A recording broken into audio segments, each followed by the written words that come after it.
Everyone, my name is Alisha Parveen. आज हम देखेंगे क्रमागत शेष पद्धति से डेप्रिसिएशन निकालना, या जिसे हम अपलिखित मूल्य या घटी शेष पद्धति भी कहते हैं। तो चलिए आज का हम क्लास स्टार्ट करते हैं। तो हमारा पहला क्वेश्चन है, एक कंपनी ने 1 लाख की मशीन जिसमें 10,000 का बॉयलर भी शामिल है, मतलब 1 लाख का मशीन है जिसमें 10,000 का शामिल है, मतलब मशीन 90,000 का और 10,000 का बॉयलर क्रय की। मशीन पर क्रमागत ह्रास पद्धति के आधार पर 10% प्रति वर्ष की दर से ह्रास काटा जाता है। तीसरे वर्ष के अंत में बॉयलर बेकार हो गया, उसे 5,000 में बेच दिया गया। जो 10,000 में बॉयलर खरीदे थे उसको तीसरे वर्ष के अंत में 5,000 में बेच रहे हैं।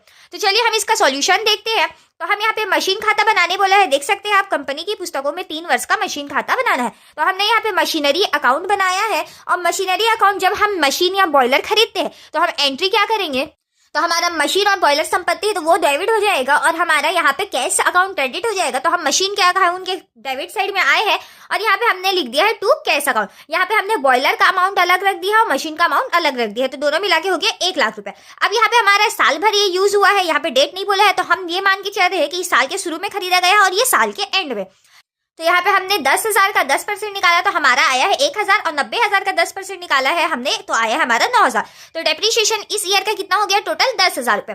तो 10,000 से 1,000 गया तो हमारा बनेगा 9,000, और 90,000 से 9,000 गया तो बनेगा हमारा 81,000। तो मिलके हमारा हो चुका है 90,000 रुपए। तो अब डेबिट और क्रेडिट का सेम हो चुका है। अब यहाँ पे आप देख सकते हैं बैलेंसिंग फिगर आ चुका है, ये 9,000 और 81,000 आ चुका है। इस साल फिर हमारा डेप्रिसिएशन लगेगा। तो जैसे ये क्रमागत शेष पद्धति है तो हर डेप्रिसिएशन का अमाउंट हर ईयर चेंज होगा, जो कि इसके शेष पे होगा। 9,000 का हम 10% निकालेंगे तो 900 रुपये, और 81,000 का 10% निकालेंगे तो 8100 रुपये।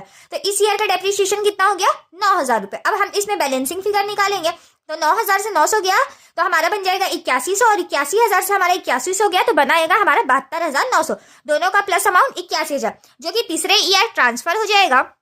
तो यहाँ पे हमारा बैलेंसिंग फिगर लाया गया है, देख सकते हैं आप। तो इस ईयर हम क्या बोल रहे हैं, इसमें क्वेश्चन में तीसरे वर्ष के अंत में बॉयलर बेकार हो रहा है और हम उसे 5,000 में बेच रहे हैं। हमारा बॉयलर का मूल्य अभी कितना हो गया, 8100। तो अंत में बेकार हो रहा है, मतलब इसमें डेप्रिसिएशन तो पूरे साल भर का लगेगा। तो 8100 का 10% 810, और 72,900 का 10% 7290। तो डेप्रिसिएशन का अमाउंट कितना हो गया, 8100 रुपये। हम उसे 5,000 में बेच रहे हैं तो हमारा एंट्री क्या हो जाएगा, बेचने से हमारे पास कैसा है तो cash account debit to machine account. यहाँ पे हम आएंगे मशीन अकाउंट के क्रेडिट साइड आएंगे, इसी में बॉयलर इंक्लूड है तो हम यहाँ पे क्रेडिट साइड आए और बाय कैश अकाउंट लिख दिए 5,000 रुपए। अब हमें इससे प्रॉफिट हुआ कि लॉस ये निकालेंगे, तो इसके लिए हमारे नीचे भी देख सकते हैं तीसरे वर्ष बॉयलर वर्ष के अंत में बेचा गया, इसलिए डेप्रिसिएशन लगेगा।